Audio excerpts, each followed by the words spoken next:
ये श्रीमद् भागवत का पीडीएफ से मैं पढ़ रहा हूं। श्रीमद् भागवत के प्रचारक भगवान श्री चैतन्य के जीवन तथा उपदेशों का संक्षिप्त परिचय। चैतन्य महाप्रभु स्वयं भगवान श्री कृष्ण ही हैं, जो कि कलियुग में अवतरित हुए हैं और उन्होंने ये श्रीमद् भागवत का प्रचार किया है। प्रचारक है इस कलियुग में। उन्होंने ये वृंदावन, आज जो आप वृंदावन देखते हो, ये वृंदावन का आविष्कार चैतन्य महाप्रभु ने खुद किया है। अपने गोस्वामी को, रूप गोस्वामी, सनातन गोस्वामी, अपने शिष्यों को वहां पे भेजकर और खुद आके वो जगह आपने दिखा दिया कि ये है राधा कुंड, ये है, ये सब भगवान खुद ने दिखाया। तो उसके जीवन की जीवन जीवनी और उनका उपदेश हम संक्षिप्त परिचय पढ़ते हैं। ईश्वर प्रेम के महान दूत तथा पवित्र भगवान नाम के सामूहिक कीर्तन के प्रवर्तक भगवान श्री चैतन्य महाप्रभु बंगाल प्रांत के नवद्वीप नगर के श्रीधाम मायापुर स्थान में फाल्गुन पूर्णिमा की संध्या को 1407 शकाब्द तदनुसार फरवरी 1486 ईसाई में अवतीर्ण हुए। 1486 1486 और 1407 शकाब्द में आविर्भूत हुए। उनके पिता श्री जगन्नाथ मिश्र सिलेट जिले के एक विद्वान ब्राह्मण थे, जो विद्यार्थी के रूप में नवद्वीप आए थे, क्योंकि उस समय नवद्वीप शिक्षा तथा संस्कृति का केंद्र माना जाता था। वे नवद्वीप के महान विद्वान श्रील नीलांबर चक्रवर्ती की पुत्री श्रीमती शची देवी से विवाह करने के पश्चात गंगा नदी के तट पर निवास करने लगे। उनके पिता जगन्नाथ मिश्र पूर्व वंग से आए थे, मतलब आज जो बांग्लादेश है वहां के सिलेट से वो आए थे, यहाँ पे नवद्वीप में आए थे और वहां पे निवास करने लगे। श्री जगन्नाथ मिश्र को उनकी पत्नी श्रीमती शची देवी से कई पुत्रियां हुई, जिनमें से अधिकांश की मृत्यु कच्ची आयु में ही हो गई। उनके दो पुत्र बचे रहे, जिनके नाम श्री विश्वरूप तथा श्री विश्वंभर थे, जिन्हें उनके माता पिता का प्यार प्राप्त हो सका। विश्वंभर उनकी 10वीं तथा सबसे छोटी संतान थे, जो आगे चलकर निमाई पंडित के नाम से विख्यात हुए और संन्यास आश्रम ग्रहण करने के बाद भगवान श्री चैतन्य महाप्रभु कहलाए।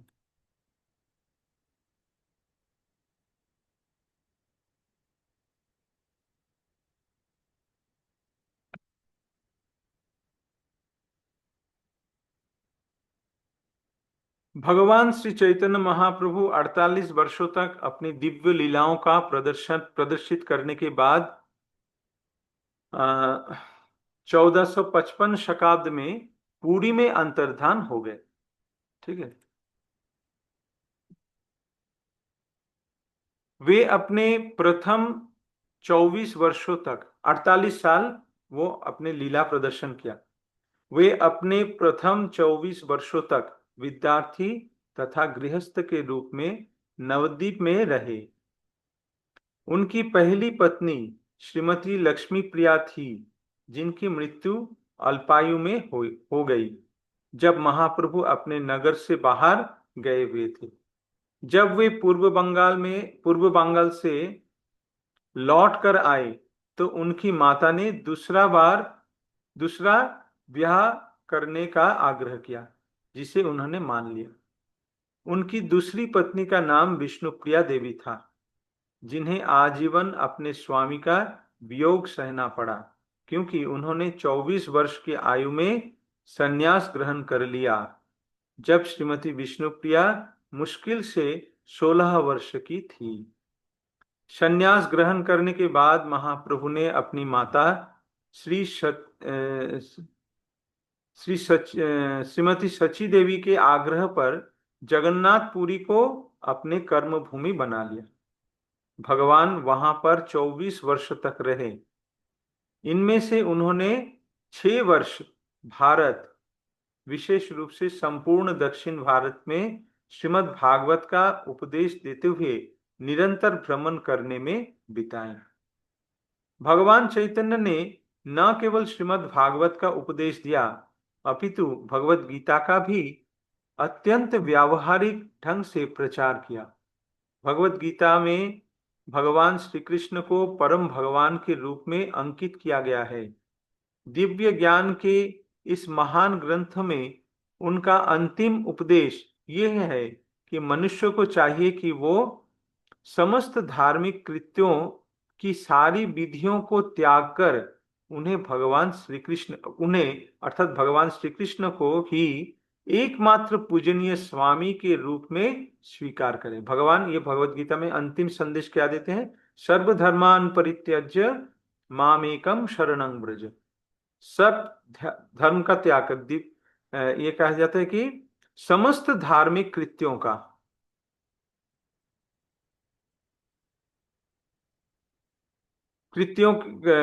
की सारी विधियों को त्याग कर उन्हें अर्थात भगवान श्री कृष्ण को ही एकमात्र पूजनीय स्वामी के रूप में स्वीकार करे।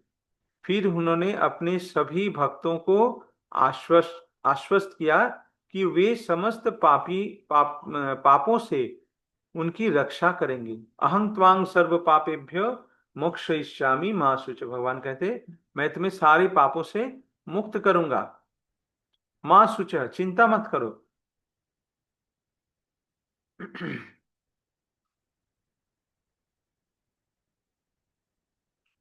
फिर उन्होंने अपने सभी भक्तों को आश्वस्त किया कि वे समस्त पापों से उनकी रक्षा करेंगे, अतः उन्हें किसी प्रकार की चिंता नहीं करनी चाहिए।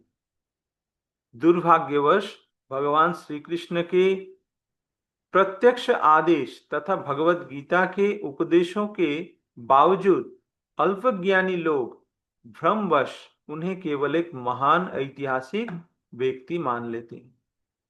ये अत्यंत दुख की बात है कि सनातन धर्म के जो लोग हैं वो भी सोचते हैं कि श्री कृष्ण एक ऐतिहासिक व्यक्ति है या तो एक महापुरुष होंगे, अतएव वे उन्हें आदि भगवान के रूप में स्वीकार नहीं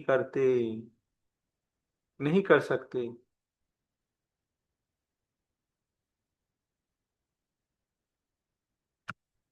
ऐसे अल्पज्ञ लोग अपने अभक्तों द्वारा ऐसे अल्पज्ञ लोग अनेक अभक्तों द्वारा गुमराह किए जाते हैं। ऐसे अल्पज्ञ लोग अनेक अभक्तों द्वारा गुमराह किए जाते हैं। इस प्रकार बड़े बड़े विद्वानों तक ने भगवत गीता के उपदेशों की गलत व्याख्याएं की। हाँ, बड़े बड़े विद्वान जो है वो भी ऐसे गलत व्याख्या कर देते हैं कि कृष्ण तो एक महापुरुष था, वो एक बड़ा पॉलिटिशियन था। हाँ, उसमें बहुत शक्तियां थे, भगवान के रूप में उन्हें मानते नहीं है। भगवान श्री कृष्ण के तिरोधान के बाद अनेक अद्भुत अनेक उद्भट उद्भट विज्ञानियों ने भगवत गीता पर सैकड़ों टीकाएं की है, और इनमें से प्रायः प्रत्येक टीका खुद के कुछ स्वार्थ से प्रेरित है। भगवान जब अप्रकट हो गए, भगवान चले गए, अपने स्वधाम चले गए, तो उसके बाद ऐसे बहुत सारे तथाकथित विद्वान हैं जिन्होंने भगवत गीता का भाष्य का रचना किया है, लेकिन ये करने का उनका मकसद क्या है? खुद का स्वार्थ उसमें डालना। भगवान श्री चैतन्य महाप्रभु साक्षात भगवान श्री कृष्ण है, ये बहुत इंपॉर्टेंट बात है, इसको नोट करना चाहिए, इसमें कोई संदेह नहीं करना। किंतु इस बार वे जन सामान्य को तथा साथ ही धर्मविदों एवं दार्शनिकों को समस्त कारणों के कारण आदि भगवान श्री कृष्ण के दिव्य स्थिति के विषय में उपदेश देने के लिए एक महान भगवत भक्त के रूप में प्रकट हुए। यद्यपि वो साक्षात भगवान श्री कृष्ण है, राधा रानी की भाव लेकर आए हैं, लेकिन वो जन सामान्य को, वो एक भक्त के रूप में आए हैं कि लोगों को शिक्षा देने के लिए कि भगवान की भक्ति कैसे किया जाए। उनके उपदेश का सार,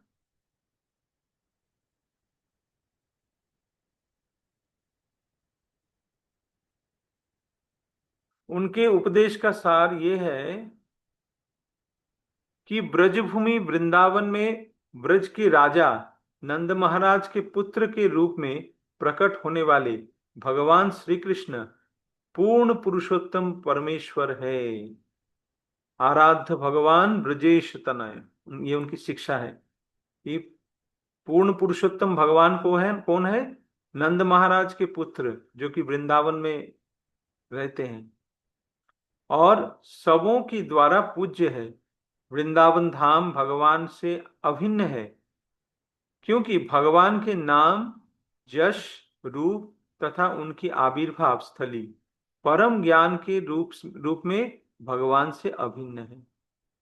भगवान की सब कुछ भगवान से अभिन्न है। भगवान का नाम भगवान से अभिन्न है, भगवान का रूप, भगवान का धाम, ये सब कुछ अभिन्न है। अतः वृंदावन धाम में भगवान के ही समान वृंदावन धाम भगवान के ही समान पूज्य है। जैसे हम भगवान को पूजन करते हैं उस तरह भगवान के धाम को भी पूजा करना चाहिए। भगवान की दिव्य पूजा का सर्वोच्च रूप ब्रजभूमि की गोपियों द्वारा प्रदर्शित भगवत प्रेम के रूप में प्रकट हुआ। सर्वोच्च भक्ति भक्ति का सर्वोच्च रूप क्या है? गोपियों ने जैसे भगवान को सेवा किया है वो। भगवान चैतन्य महाप्रभु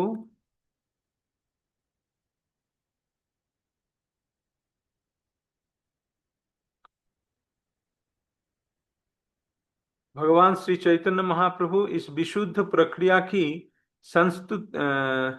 संस्तुति पूजा की सर्वोत्तम विधि के रूप में इस प्रक्रिया की संस्तुति करते हैं कि ये जो ब्रजगोपियों ने जिस तरह से भगवान का भक्ति किया है यही सर्वोच्च है। वे भगवान को समझने के लिए श्रीमद् भागवत पुराण को निष्कलंक साहित्य मानते हैं। श्रीमद् भागवतम प्रमाणम अमलम, चैतन्य महाप्रभु कहते हैं कि भगवान को समझने के लिए श्रीमद् भागवत ही प्रमाण है, निष्कलंक साहित्य मानते हैं। और वे उपदेश देते हैं कि सारे मनुष्यों के जीवन का चरम लक्ष्य भगवत प्रेम को प्राप्त करना है। हमारा जीवन का उद्देश्य है भगवत प्रेम प्राप्त करना। भगवान चैतन्य के अनेक भक्तों ने, जैसे कि वृंदावन दास ठाकुर, श्री लोचन दास ठाकुर, श्री कृष्णदास कविराज गोस्वामी, श्री कवि कर्णपुर, श्री प्रबोधानंद सरस्वती, श्री रूप गोस्वामी, श्री सनातन गोस्वामी, श्री रघुनाथ भट्ट गोस्वामी, ये सब वृंदावन में आप देखेंगे इनका, श्री जीव गोस्वामी, श्री गोपाल भट्ट गोस्वामी, श्री रघुनाथ दास गोस्वामी ने तथा विगत 200 वर्षों में श्री विश्वनाथ चक्रवर्ती, श्री बलदेव विद्याभूषण, श्री श्यामानंद गोस्वामी, श्री नरोत्तम दास ठाकुर, श्री भक्ति विनोद ठाकुर तथा अंत में श्री भक्ति सिद्धांत सरस्वती ठाकुर, जो कि हमारे गुरु महाराज प्रभुपाद के गुरु महाराज श्री भक्ति सिद्धांत सरस्वती ठाकुर हैं। ये प्रभुपाद जी जिन्होंने इस्कॉन का प्रतिष्ठा किया है, इस्कॉन में जिनका विग्रह है, आप आएंगे तो देखेंगे इस्कॉन में एक वृद्ध व्यक्ति का मूर्ति है, तो वो है श्रील प्रभुपाद जी जिन्होंने इस्कॉन का संस्थापक आचार्य है। और वो कौन है? वो किसका शिष्य है? श्री भक्ति सिद्धांत सरस्वती ठाकुर का शिष्य है। ये कोई विदेशी नहीं है, ना तो ये विदेशी है, इनमें से जितना नाम मैंने पढ़ा ये कोई भी विदेशी नहीं है, सब भारतीय है। और भारतीय ही नहीं, वो भारतीय महान आचार्य है और भक्ति सिद्धांत सरस्वती ठाकुर का शिष्य है श्रील प्रभुपाद, वो भी भारतीय है। तो ये जो गलतफहमियां है कि इस्कॉन विदेशी संस्था है, ये संपूर्ण गलत है। इस्कॉन विदेशी संस्था नहीं है, इस्कॉन विदेशियों को भक्त बनाया है जो कि पहले कभी किसी ने किया नहीं, ठीक है। तथा अन्य अनेक महान विद्वानों तथा भक्तों ने भगवान के जीवन तथा उनकी शिक्षाओं के विषय में बड़े बड़े ग्रंथ लिखे हैं। ऐसे ग्रंथों, वेदों, पुराणों, उपनिषदों, रामायण, महाभारत तथा मान्य आचार्य द्वारा स्वीकृत अन्य इतिहासों एवं प्रामाणिक साहित्य जैसा शास्त्र पर आधारित है। उनकी रचना अद्वितीय है और उनका प्रस्तुतिकरण अतुलनीय है और वे सब दिव्य ज्ञान से परिपूर्ण हैं। दुर्भाग्यवश विश्व के लोग अब भी उनसे अनजान है, किंतु जब ये सारा साहित्य, जो मुख्य रूप से संस्कृत तथा बांग्ला में है, विश्व के सामने प्रकाश में आएगा और जब विचारशील लोगों की समक्ष प्रस्तुत होगा, तब ये प्रभुपाद जी का फोटो है, आप लोग देखे होंगे। तब वो उनके गुरुदेव का फोटो ये है। ठीक है।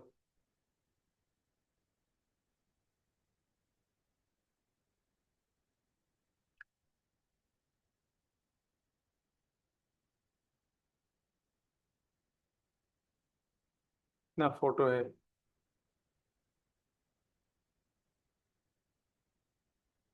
तब वो रुग्ण संसार भारत के गौरव से तथा प्रेम संदेश से आप्लावित हो उठेगा, जो आचार्यों की गुरु शिष्य परंपरा से स्वीकृत न होने वाली विविध भ्रामक विधियों द्वारा शांति तथा संपन्नता की खोज के व्यर्थ प्रयास में संलग्न है। तो आज हम यहाँ तक ही पाठ करते हैं, क्योंकि हमारा टाइम भी खत्म होने जाना है, 1 मिनट बाकी है। किसी का कोई प्रश्न है तो पूछ सकते हैं।